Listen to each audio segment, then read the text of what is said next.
In the remote wilderness of colonial Virginia, where the nearest neighbor lived 3 days' ride away, a family carried a secret so dark that it would challenge everything we thought we knew about forbidden relationships in early America. This is not a story about distant cousins or arranged marriages between acquaintances. This is about blood relations so close that even speaking of it was considered blasphemy against God himself. The year was 1792. And the Hartwell family had carved out their existence in the untamed forests of what would later become West Virginia. Thomas Hartwell, a man of 43 years, had built his homestead with his own hands, clearing acre after acre of dense woodland to create fields for his crops. His wife Margaret had died in childbirth 3 years earlier, leaving him to raise their children alone in this isolated corner of the world. But Thomas Hartwell harbored a secret that went deeper than grief,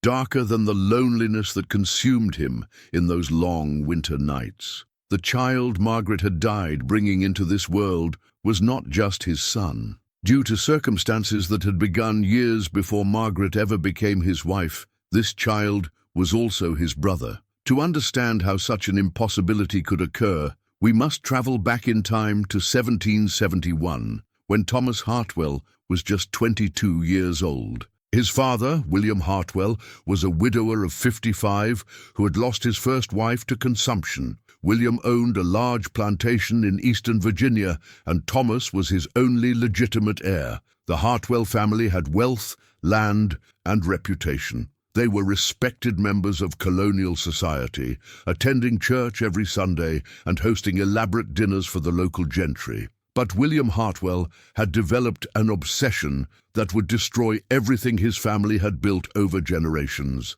He had become fixated on his daughter-in-law, Margaret, who had married his son Thomas when she was just 16 years old. Margaret was beautiful, with auburn hair and green eyes that seemed to change color in different light. She was also incredibly young and naive about the ways of the world, having been raised in a strict religious household where women were taught to be obedient above all else. At first, William's interest in Margaret seemed paternal. He would bring her small gifts from his trips to town, compliment her cooking, and ask about her day with seemingly genuine concern. Margaret, who had lost her own father when she was 12, welcomed the attention from her father-in-law. She saw him as the kind, caring parent she had missed for so many years. Thomas noticed his father's behavior, but initially dismissed it as natural affection for a daughter-in-law. Colonial society encouraged close family bonds, and it was not uncommon for multiple generations to live together and share intimate daily routines. The Hartwell house was large, but not so large that family members could avoid each other completely. The first sign that something was terribly wrong came during the harsh winter of 1773. Thomas had to travel to Richmond on business, a journey that would keep him away for nearly 3 weeks. He left Margaret in his father's care, trusting that she would be safe and well looked after. What happened during those 3 weeks would haunt the Hartwell family for generations. When Thomas returned, he found Margaret changed. She was withdrawn, barely speaking above a whisper, and she flinched whenever anyone touched her. She claimed to be ill, spending most of her time in her room and refusing to attend church or social gatherings. Thomas attributed her behavior to the loneliness of his absence and the depression that often struck during the long, dark months of winter. But Margaret's condition did not improve with the arrival of spring. If anything, she became more reclusive. She stopped taking care of her appearance, wore loose-fitting clothes, and seemed to be losing weight despite eating normally. Thomas became concerned enough to suggest bringing a doctor from town, but Margaret adamantly refused, claiming that she would recover on her own with time. It was William who finally revealed the truth, though not in the way anyone might have expected. In early summer, when Margaret's pregnancy could no longer be hidden, William announced to his son that Margaret was carrying a child. Thomas was overjoyed, believing that this explained his wife's strange behavior over the past months. He assumed that Margaret had been trying to hide the pregnancy until she was certain it would be successful, having heard stories of women who lost babies early and suffered great emotional pain as a result. But William's next words shattered Thomas's happiness completely. Looking his son directly in the eyes,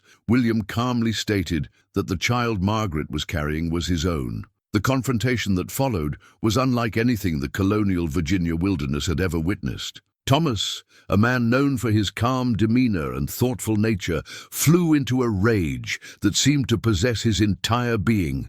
He attacked his father with his bare hands, screaming accusations and threats that could be heard echoing through the forest. William, despite being older, was still a strong man, and he fought back with equal fury. The physical fight lasted only minutes, but the emotional battle would continue for months. William claimed that Margaret had seduced him, that she had been lonely and desperate for affection during Thomas's absence. He painted her as a manipulative woman who had used her beauty and youth to corrupt an older man's judgment. Margaret, for her part, told a very different story when Thomas finally cornered her and demanded the truth. Through tears and broken sentences, Margaret revealed that William had begun visiting her room at night shortly after Thomas left for Richmond. At first, he claimed he was checking on her well-being, bringing her warm milk or extra blankets. But his visits became more frequent and more intrusive. He would sit on her bed and talk about his loneliness, about how much she reminded him of his deceased wife. Margaret had been taught from childhood to respect and obey older male relatives. When William began touching her inappropriately, she did not know how to refuse or resist.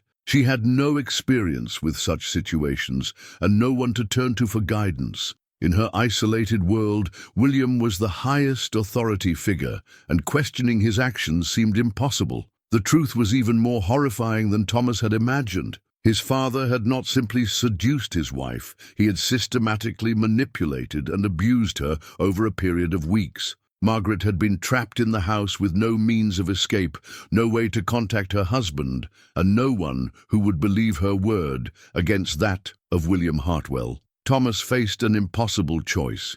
He could expose his father's crimes, which would destroy the family's reputation and likely result in William's execution or banishment. But such a scandal would also ruin Margaret's reputation and make it impossible for them to continue living in Virginia. Alternatively, he could keep the secret and try to rebuild his family. But this meant accepting that his wife was carrying his father's child. The decision Thomas made would haunt him for the rest of his life. Rather than seeking justice or fleeing to another colony, he chose a third option that seemed impossible to anyone with a rational mind. He decided to stay with Margaret and raise the child as his own, but he also decided to continue living in the same house as his father. This arrangement might seem incomprehensible to modern minds, but it made a twisted kind of sense in the context of colonial society. Families were economic units as much as they were emotional ones. The Hartwell plantation was worth a fortune,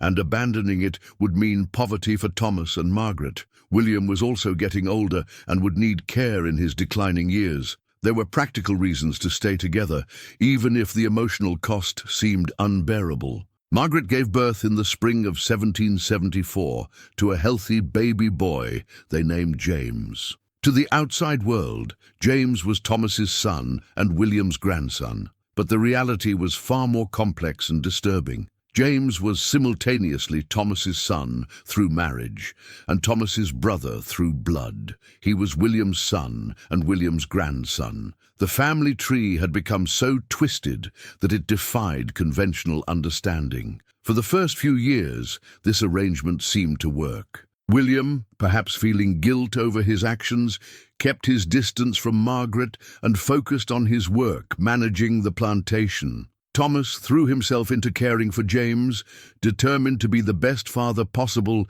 despite the circumstances of the boy's conception. Margaret slowly began to recover from her trauma, finding purpose and joy in motherhood. But secrets have a way of poisoning everything they touch, even when they remain hidden. The tension in the Hartwell household was palpable. Thomas could barely look at his father without feeling rage, but he also depended on William's knowledge and experience to keep the plantation running. Margaret lived in constant fear that William might repeat his abuse. While also feeling guilty for bringing such chaos into the family, young James grew up sensing that something was wrong in his family, even though he could not understand what it was. Children are remarkably perceptive about adult emotions, and James could feel the undercurrents of anger, fear, and shame that permeated his home. He became a quiet, watchful child who seemed older than his years. The situation became even more complicated in 1778,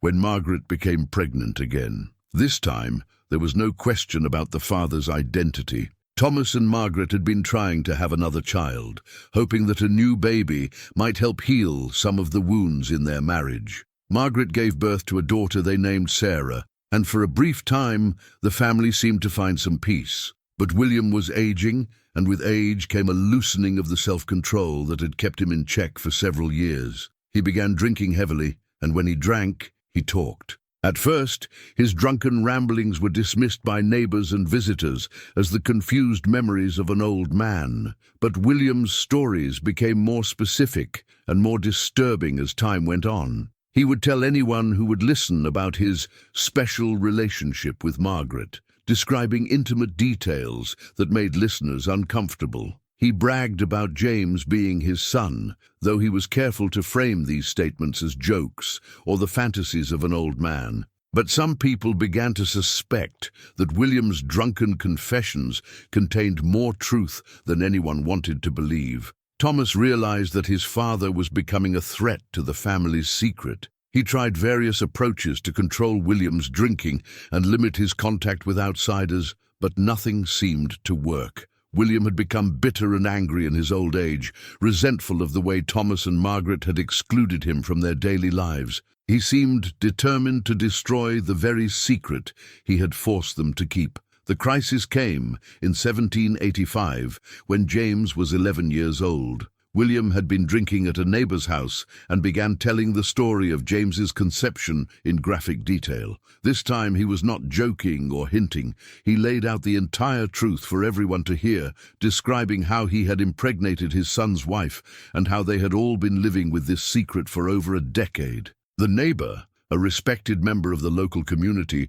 was horrified by William's revelations. Even in colonial society, which was more tolerant of unusual family arrangements than modern America, William's actions were considered deeply sinful and criminal. The neighbor immediately began spreading the story throughout the community, and within days, everyone in the area knew about the Hartwell family's dark secret. Thomas faced a choice that would determine the fate of his entire family. He could stay and fight the accusations, claiming that his father was lying or delusional. He could try to have William declared mentally incompetent and hope that this would discredit his stories. Or he could flee with his family to somewhere far away where they could start over with new identities. The decision Thomas made was perhaps the most desperate and dangerous of his entire life. Rather than stay and face the scandal or flee to safety, he chose to move his family deeper into the wilderness, to a place so remote that they would never encounter another human being who might judge or threaten them. In late 1785, Thomas loaded his entire family into wagons and headed west into the uncharted territories beyond the Virginia border. They traveled for weeks through dense forests and over treacherous mountain passes, following Indian trails and animal paths that few white settlers had ever used. They were seeking a place where they could live completely cut off from civilization, where their secret would die with them. They found such a place in the remote valleys of what would later become West Virginia. Here, surrounded by mountains and dense forest, they built a new home and tried to create a new life. There were no neighbors within 100 miles, no churches or government officials who might ask uncomfortable questions. They were truly alone with their secret. For several years, this isolation seemed to provide the peace and safety the family had been seeking. William grew older and more frail, spending most of his time in his room and causing fewer problems. James grew into a strong, capable young man who helped his father with hunting and farming. Sarah blossomed into a beautiful and intelligent young woman. Margaret found a measure of happiness in her garden and her daily routines, but isolation brought its own problems. Medical care was non-existent, and serious injuries or illnesses could prove fatal. Educational opportunities were limited to what Thomas and Margaret could provide themselves. Social development was stunted, particularly for James and Sarah, who had no contact with other young people their age. More troubling was the psychological impact of living with such a devastating family secret. James had grown up knowing that something was fundamentally wrong with his family, but he had never learned the truth about his parentage. Thomas and Margaret had agreed that James should never know that William was his biological father, believing that this knowledge would be too damaging for him to handle. But secrets are difficult to maintain, especially in a small, isolated family where everyone lives in close quarters. James was an intelligent young man who had overheard fragments of conversations and witnessed the strange dynamics between his parents and grandfather. As he matured, he began asking more direct questions about his family's history and their reasons for living in such isolation. The truth finally came out in 1791, when James was 17 years old. William, now in his 70s and suffering from what was probably dementia, began having episodes where he would confuse the past with the present. During one such episode, he began talking to James as if he were Thomas, discussing Margaret's pregnancy and their plans for raising our son. James was confused by his grandfather's ramblings at first, but William's stories were consistent enough that James began to piece together the truth. When he finally confronted his parents with his suspicions, Thomas and Margaret broke down and revealed the entire story. They told James about William's abuse of Margaret, about the impossible choice they had faced, and about the years of secrecy and isolation that had followed. James's reaction was perhaps the most tragic aspect of this entire story. Rather than anger or disgust, he felt an overwhelming sense of confusion and loss. He had spent his entire life believing that Thomas was his father, only to discover that his real father was the bitter old man he had always feared and avoided. He realized that the strange dynamics he had sensed in his family were not just the result of his grandfather's difficult personality, but were rooted in a trauma that had occurred before he was even born. More disturbing was James's realization about his own identity. In the family where the normal relationships had been so twisted, James had to confront the fact that he was both his father's son and his father's brother. This paradox was not just confusing intellectually, it challenged his entire sense of self and belonging. The final tragedy occurred in 1792, the year that gives this story its date. Margaret, who had suffered from poor health for several years, became seriously ill during the winter. Without access to medical care, her condition deteriorated rapidly. She died in March, just as the first signs of spring were appearing in the mountains around their isolated home. Margaret's death left the family devastated, but it also created a new crisis. With Margaret gone, the glue that had held this damaged family together began to dissolve. William was now completely dependent on others for his care, but his mental condition continued to deteriorate. James was struggling with his identity crisis and found it increasingly difficult to be around the grandfather he now knew was his biological father. Sarah, at 14, was old enough to understand the family's secret, but too young to cope with its implications. Thomas, at 43, found himself alone with 3 people whose relationships to him were more complicated than anything conventional society could understand. William was his father, but also the man who had destroyed his marriage and his peace of mind. James was his son by love and law, but his brother by blood. Sarah was his daughter and the only uncomplicated relationship in his life, but she was also a young woman who needed guidance and protection that he was struggling to provide. The isolation that had once protected the family now became a prison. They were trapped together with their secrets, their pain, and their impossible relationships. There was no one to turn to for help, no community to provide support, no authority figures who could offer guidance or intervention. James began talking about leaving, about heading further west to find his own life away from the twisted dynamics of his family. But Thomas begged him to stay. arguing that abandoning William and Sarah would be cruel and irresponsible. James was torn between his desire for freedom and his sense of duty to the only family he had ever known. The situation came to a head in the summer of 1792. William, in one of his increasingly frequent moments of clarity, seemed to realize the full extent of the damage he had caused. He began talking about ending his own life, claiming that his death was the only way to free his family from the burden of their secret. Thomas was horrified by his father's talk of suicide, despite everything that had happened between them. He still felt some love for the man who had raised him and taught him everything he knew about farming and survival. But he also recognized that William's death might indeed be the only way for the rest of the family to find peace. The decision about William's fate was taken out of their hands when he suffered what was probably a stroke in late August. He lingered for several days, sometimes conscious and sometimes not, while Thomas and James took turns caring for him. During his final moments of consciousness, William called Thomas to his bedside and whispered an apology that had taken 20 years to voice. William died on September 3rd, 1792, taking with him the last living witness to the crime that had shaped the Hartwell family's entire existence.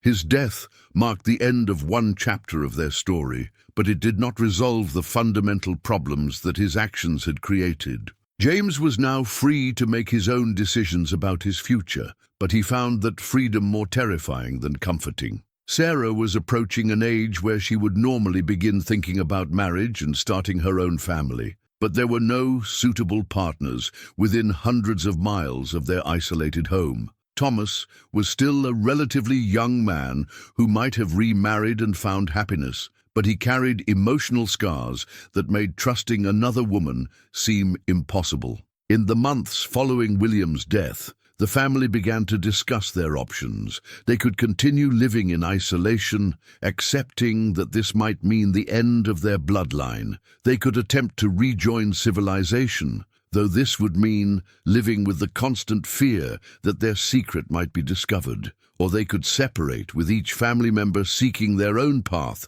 to whatever happiness might still be possible. The choice they made remains unknown to us, as this is where the historical record becomes unclear. Some accounts suggest that Thomas and Sarah eventually made their way to the growing settlements of Ohio, where they lived under assumed names until their deaths. Other stories claim that James headed west to the frontier territories, where he became a mountain man and never married. What we do know is that the Hartwell family's story represents one of the most complex and disturbing examples of forbidden relationships in early American history. Unlike the arranged marriages between cousins that were common in colonial society, or even the occasional scandal involving step-relatives, the Hartwell situation involved the most direct blood relationship possible outside of parent and child. The psychological impact on all family members was profound and lasting. Margaret lived her entire adult life with the trauma of William's abuse and the burden of keeping this devastating secret. Thomas spent decades torn between love and hate for his father, while trying to raise a child whose existence was a constant reminder of his family's shame. James grew up with a twisted sense of identity that challenged his understanding of family, love, and belonging. Perhaps most tragically, the isolation that the family chose as their solution to their problem created as many difficulties as it solved. While it protected them from social condemnation, it also cut them off from the support systems, medical care, and normal social interactions that might have helped them heal and move forward with their lives. The Hartwell family's story raises uncomfortable questions about the nature of family, the power of secrets, and the lengths people will go to protect themselves from social judgment. It also illustrates the particular vulnerabilities faced by women in colonial society, where their lack of legal rights and social power could make them easy targets for abuse by male relatives. In our modern era, we have legal systems and social services designed to protect victims of family abuse and help them rebuild their lives. But even today, Families struggling with dark secrets often find themselves facing impossible choices between exposure and concealment, between seeking help and protecting their privacy. The Hartwell family's decision to disappear into the wilderness was extreme, but it reflected the limited options available to people dealing with shameful family secrets in 18th century America. Their story serves as a reminder that behind the neat family trees and proper social arrangements of historical records, real families often struggled with complications and tragedies that defied conventional understanding. As we reflect on this story, we cannot help but wonder about the other families throughout history who have carried similar secrets, and about the different choices they made when faced with impossible situations. The Hartwell family's story may be unique in its specific details, but the human emotions and moral dilemmas it illustrates are timeless and universal. Their legacy is not one of triumph or redemption, but rather a cautionary tale about the destructive power of abuse, the burden of keeping devastating secrets, and the high price that families sometimes pay for the actions of a single member. It reminds us that the most forbidden bonds in human society exist not by choice, but as the result of circumstances that push people beyond the boundaries of normal human relationships into territories where conventional morality provides no guidance and conventional solutions offer no relief.